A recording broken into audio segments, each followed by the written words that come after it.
Fala, gente amiga, tudo bom? Eu sou Carlos Lose e esta é a Batata Espacial, o seu site de cultura nerd e de cultura em geral na internet. E hoje vamos falar de cinema para variar um pouquinho, né? Vamos falar do que rolou na sessão Classiquíssimos do Estação Net Botafogo 1 do dia 19 de fevereiro de 2024. E eu quero falar aqui para vocês do filme japonês Contos da Lua Vaga, de Kenzo Mizoguchi, de 1953, tá?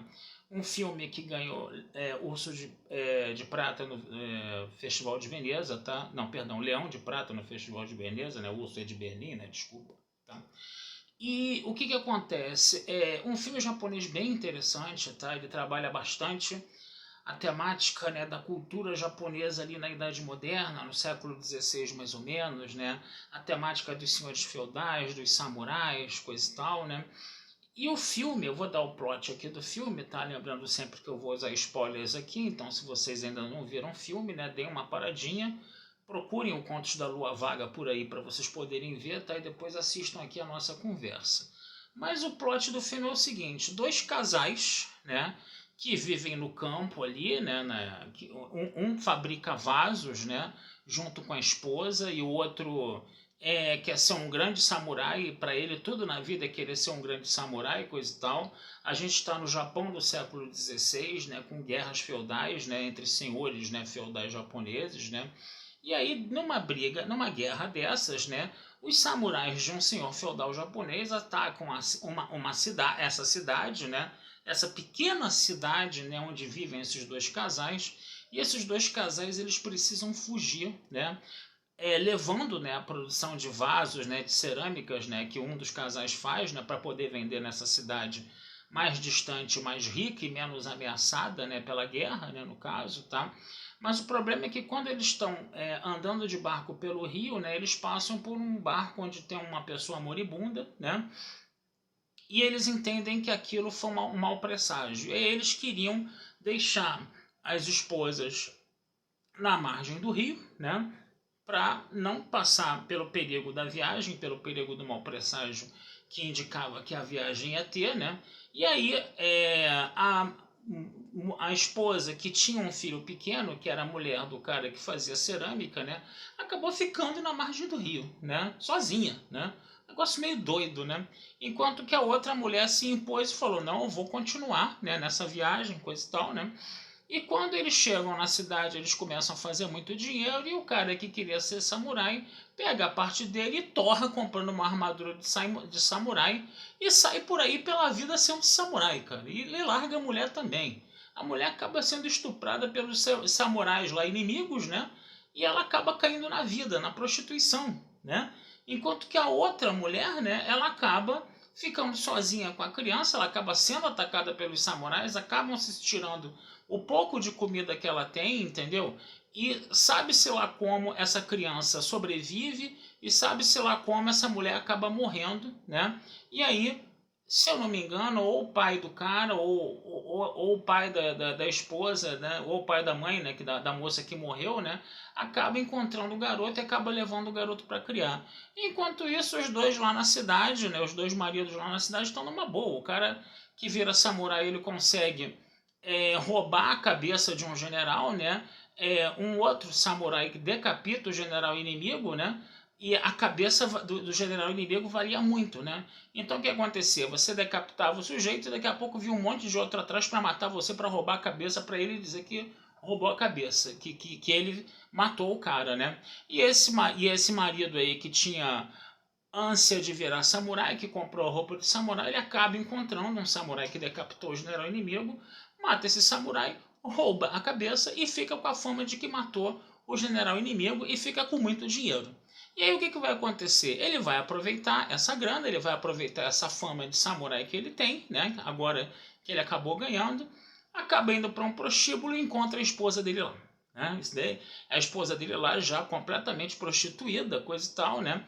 E aí ela fala que odiava ele, que não sei o que ficou na vergonha, que foi desonrada, coisa e tal. E aí ele se arrepende e volta, né, para a mulher, né, e assume a mulher novamente, né? E eles voltam para o campo, voltam para o local de origem deles e ele larga aquela vida translocada de samurai. Já o ceramista, o que acontece? Ele conhece uma moça, tá? que é, vamos dizer assim, criada, né, por uma empregada, por uma espécie de criada mesmo, né, me desculpem a redundância, tá? E a casa dessa moça foi toda aniquilada e só sobrou ela e ela precisa desesperadamente de um marido. E a moça era estonteante e o cara esqueceu, largou de mão de vez, né? A mulher e o filho dele que ele já tinha largado de mão há muito tempo e passa a viver com essa garota até o dia que a garota descobre que ele era um homem casado, né?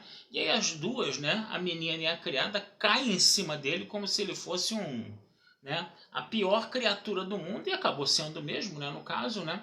Mas no final das contas aquilo tudo era meio que uma ilusão desse ceramista, né? A casa onde a moça vivia, né, tudo aquilo desapareceu e ficaram somente ruínas, como se ele tivesse tendo uma espécie de alucinação, um negócio meio que assim.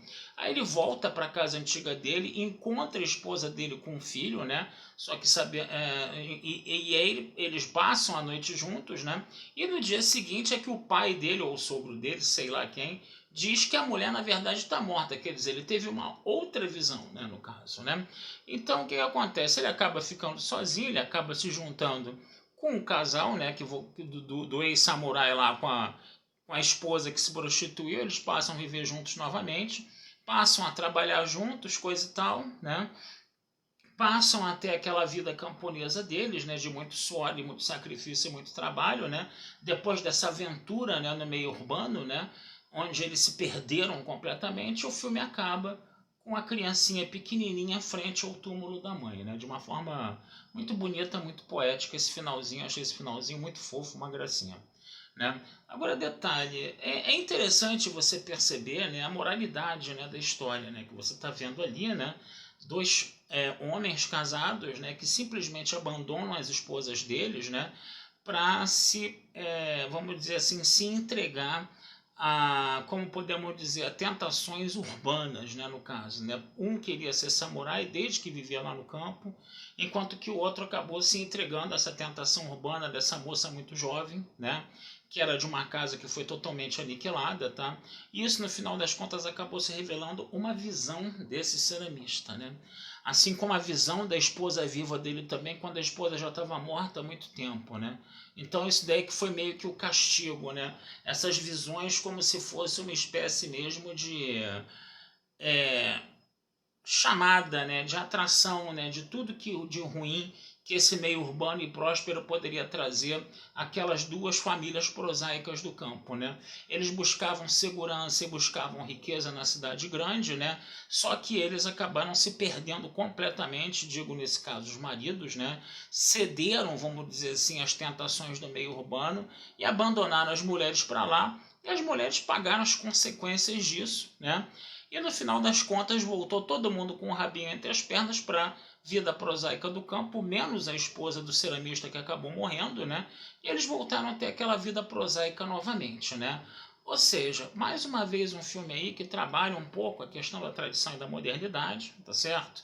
Onde agora a tradição é a mocinha da história e a modernidade é a grande vilã. A gente vê filmes onde acontece o inverso, onde a tradição é a vilã e a mocidade é a mocinha, vamos dizer assim, é o moderno, é o novo, coisa e tal, de uma forma virtuosa. Nesse filme não, nesse filme a modernidade ela traz, ela é traiçoeira, ela atrai tudo de mal, entendeu? Ela provoca o mal nesses homens que acabam largando as esposas, que acabam abandonando as tradições, né, do casamento, né? Onde no Japão também isso está ligado a um código de honra muito forte, né? O filme deixa bem claro isso, né? E o que acontece? A redenção deles vai ser voltar à vida no campo, não sem, né, algumas cicatrizes, que seria a morte da esposa do ceramista, né? Então o filme ele trabalha essas questões, tá? Ele é um filme histórico, tá ali no século XVI, no Japão feudal, trabalhando, pensando essas questões da tradição e da modernidade, de como essa pedra de salvação que seria essa cidade, onde eles poderiam encontrar riqueza e onde eles poderiam encontrar a paz, né? Longe das investidas dos samurais inimigos, né?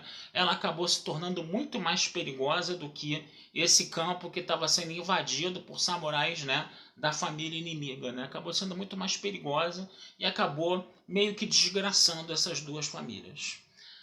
Tá certo, gente? Eu vou parar por aqui, tá? Vou desejar vida longa e próspera a todos aí, tá? Não deixem de visitar meu site batataespacialtudojunto.com.br. Futuramente vamos conversar sobre mais filmes com vocês. Não deixem de se inscrever no meu canal do YouTube, Carlos Eduardo Lose Rezende. Apertem o sininho das notificações, curtam, compartilhem, comentem, tá? E eu aguardo vocês lá para a gente ter mais algumas conversas, tá certo? Futuramente vamos conversar sobre mais filmes aí com vocês. Um abração, fui e até a próxima.